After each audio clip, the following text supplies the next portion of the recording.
Good evening, guys, and thank you for coming to the April 14th special meeting. Can we all please stand for the Pledge of Allegiance?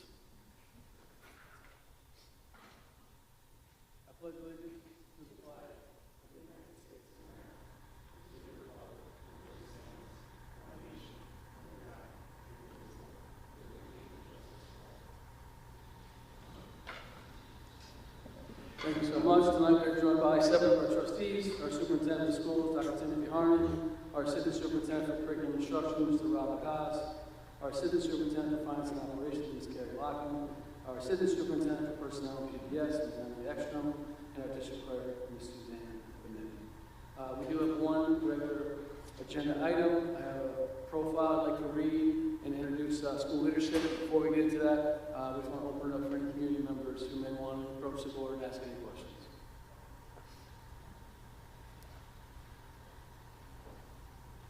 How's it going? I have written a statement about something that's occurring in schools. No problem. Can you just give your name quick and where you're coming? Jason Duran, 212 Garrison Avenue, Thank you, sir. Good evening, members of the board. My name is Jason Duran. I have students entering 2nd and 5th grade at Academy Street Elementary. This is my first time at a board meeting, hopefully my last, as my family has been mostly satisfied with the experience.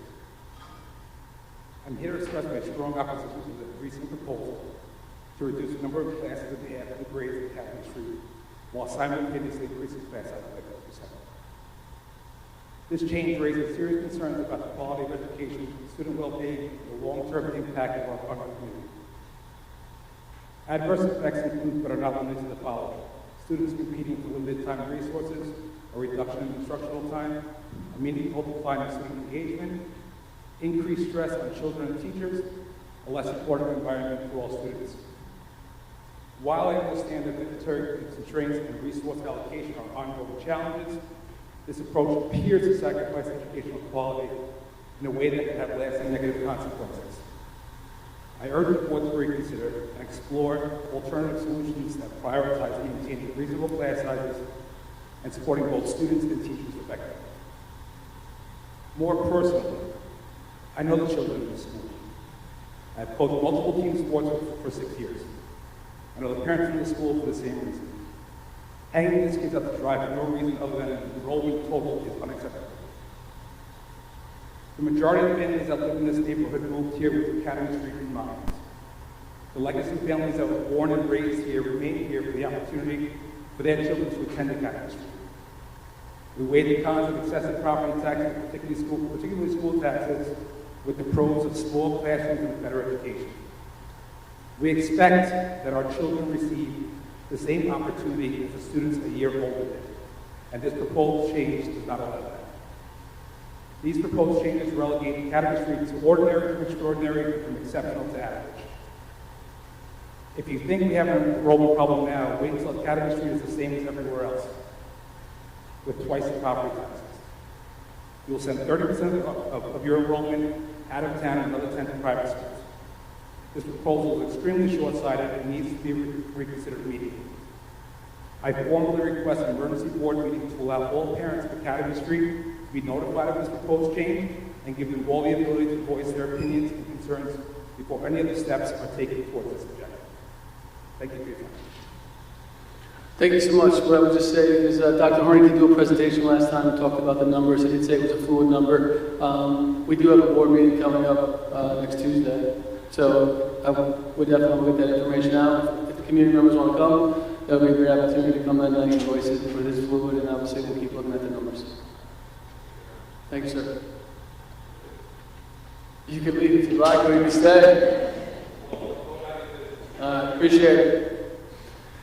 But we do want to welcome special guests. As you know, in the past, the board has hired school leadership to help us with our next superintendent.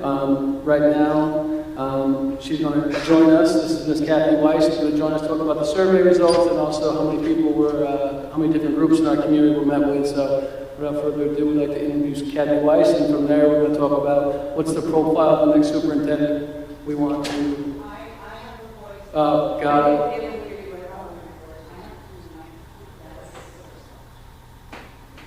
That's just for excuse me. Thank you very much.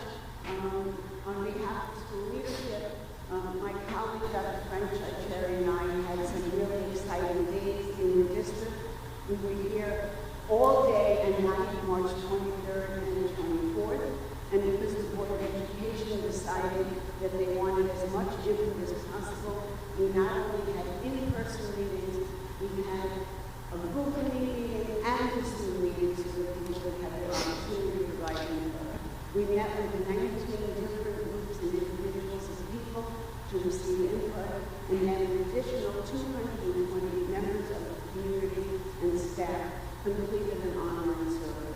From that information, we were able to put together what we call a profile for the search for the next superintendent, and I believe that Mrs. Miller will be sharing those items. I don't know if the board would like me to add anything more than that. Not hearing anything, Ms. Weiss, thank you so much. We do appreciate all the time you and Mr. Shacheri put in so far.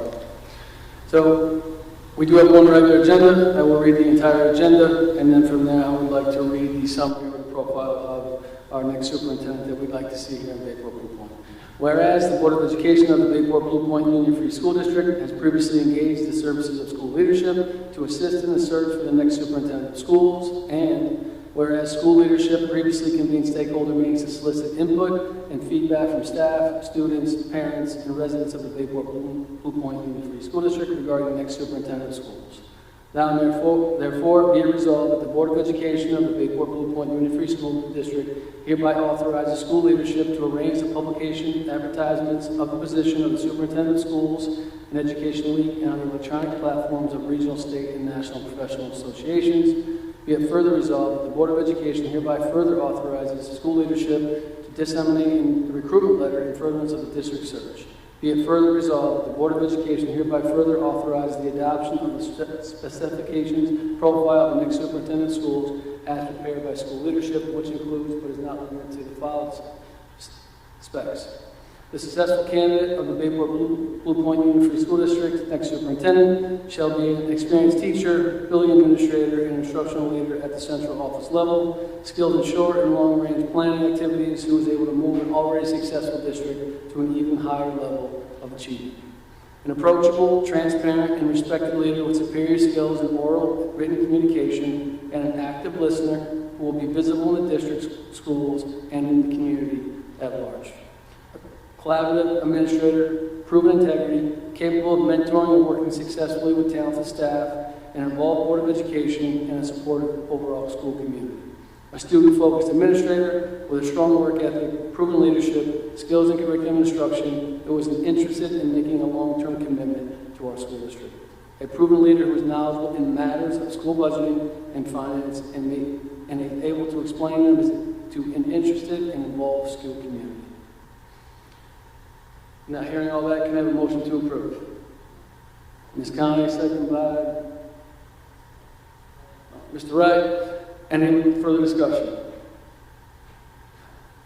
Motion to approve. Are all in favor? Opposed? Abstentions? Motion carries 7-0. I'll just throw it to the trustees. Any trustees, any new business? Anything wants to be said? Not hearing any, we have a board meeting next Tuesday. That is our voting vote as well. So, Ms. Weiss, thank you so much for all the work you put in, and looking forward to working with you in the next couple months. Can I have a motion to adjourn? Mr. Wright, second by Ms. Pignataro. All in favor? Opposed? Motion carries. Aren't you happy you came for 4 minutes?